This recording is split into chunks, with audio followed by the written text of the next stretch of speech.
Bismillahirrahmanirrahim. Assalamualaikum warahmatullahi wabarakatuh. Narasumber yang kami hormati Bapak Haji Ahmad Wildanus Eskom Mkom sebagai narasumber dan juga sebagai tutor untuk kegiatan Diklat PJJ tentang pengelolaan website angkatan kedua di Jakarta Barat. Baik, sebelum kita mulai, izinkan saya Nurdin menyampaikan penyampaian materi yang disampaikan pada kesempatan kali ini untuk melengkapi tugas dari narasumber kita, yaitu tentang aplikasi berbasis web. Nah, mulai dari awal kita lihat ini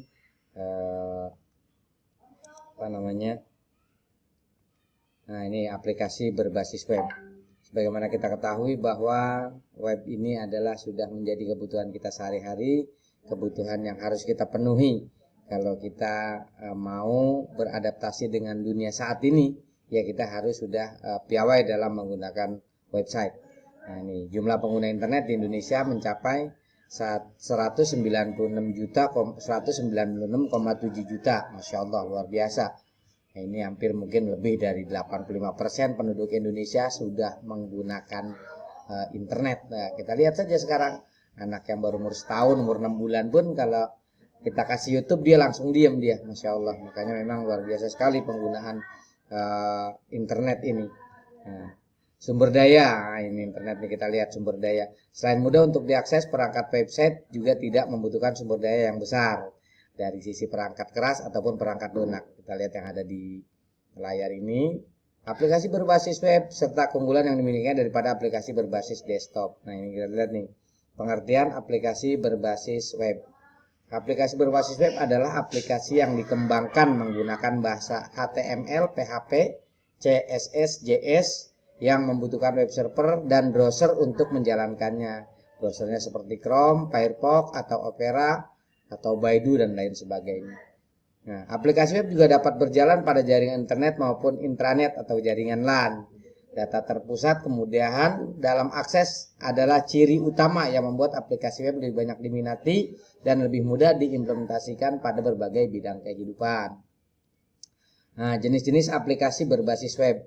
1. Web media sosial. Kita lihat web juga dapat dimanfaatkan untuk sarana komunikasi dalam bentuk percakapan online yang dilakukan oleh setiap orang secara cepat dan real time, atau bisa disebut dengan media sosial. Contohnya Facebook, Twitter, kita bisa bermessengeran saat itu walaupun kita berbeda jarak, berbeda tempat, dan berbeda waktu kadang-kadang. Di sana malam, di sini siang, tetap aja kita bisa berkomunikasi dengan waktu yang real time atau update biasanya. Nah, ini web berbasis sistem informasi. Website juga digunakan untuk sarana membantu aktivitas usaha dan pekerjaan manusia, sehingga proses pekerjaan dilakukan dapat tersistem, terpusat, dan termonitoring dengan baik. Menggunakan aplikasi saat ini dikenal dengan sistem informasi. Sistem informasi sendiri memiliki beberapa jenis disesuaikan dengan kebutuhan dari bidang kerja masing-masing. Contohnya adalah sistem informasi koperasi, sistem informasi komputerisasi haji terpadu. Nah, Siskohat yang kita punya tuh dari Kementerian Agama itu datanya luar biasa bagus itu, bahkan sampai digunakan oleh pihak ketiga itu, Masya Allah, karena memang data yang di entry itu lengkap sehingga bisa menjadi sumber data untuk keperluan lainnya. Nah, web jual beli, nah ini yang kita kenal dengan e-commerce. Nah, itu ada Tokopedia, terus ada Bukalapak, Blibli dan lain sebagainya. Luar biasa. Saat ini ketika kita membutuhkan barang, kita tidak perlu lagi datang ke tempat di mana barang itu dijual. Cukup kita bermain dengan kelihayan tangan, mencari yang memang sesuai dengan kebutuhan kita, tinggal klik, barang langsung sampai, transfer barang langsung. Atau saat ini malah bisa COD-an, kita bayar di tempat. Sementara kita memilihnya cukup yang ada di layar. Memang kadang-kadang barang itu tidak sesuai dengan yang kita lihat. Tampilan itu kadang-kadang lebih bagus dan lain sebagainya. Itulah salah satu mungkin daripada kelemahan itu sendiri.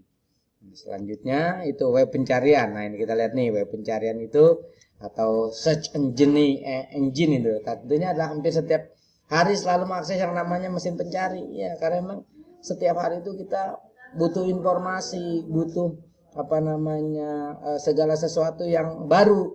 terutama pada saat sekarang ini pembelajaran model daring itu banyak, kadang-kadang anak-anak kita dalam belajar itu kita tidak tahu soalnya, daripada kebet buku lama kita harusnya menggunakan mesin pencari di Google kadang-kadang, walaupun jawabannya kadang-kadang ya itulah keadaan saat ini gitu. Selanjutnya web informasi dan berita. Nah ini banyak situs-situs berita, kadang-kadang kita dulu kalau mau baca berita nunggu tukang koran datang sebelum jam 6 nggak bisa tuh, berita belum update, belum dikirim koran kita belum bisa. Tapi saat ini luar biasa, cukup membuka detik.com, waduh luar biasa informasinya.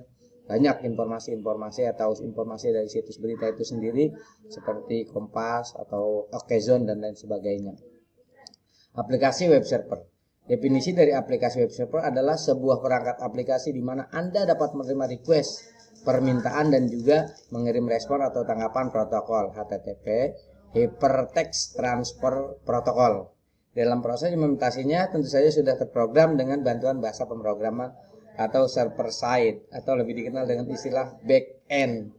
Untuk jenis aplikasi web dikembangkan oleh user yang ingin membangun sebuah klien server yang sebuah website, khususnya di kalangan IT development. Contoh dari jenis ini adalah Apache, HTTP Web Service, Ning, Exam, Apache Tomac, dan lain-lain contohnya lagi. Ya, masih banyak contoh yang lainnya lagi. 7. Aplikasi web browser. Apa itu aplikasi web browser? Jika dilihat dari segi istilah, aplikasi web browser adalah sebuah perangkat lunak atau software yang dipergunakan untuk membuka dan menjalankan halaman situs website tertentu. Contoh dari web browser saat ini banyak digunakan adalah Google Chrome, Mozilla, Firefox, Edge, Safari, Baidu, Opera, Vivaldi, Troch, Maxton, UC Browser, dan masih banyak lagi contoh web browser lainnya. Nah, masih contoh ya, web Amazon. Nah, Amazon ini luar biasa ini jangkauannya dunia, sehingga dia membutuhkan data server yang luar biasa karena memang peminatnya banyak.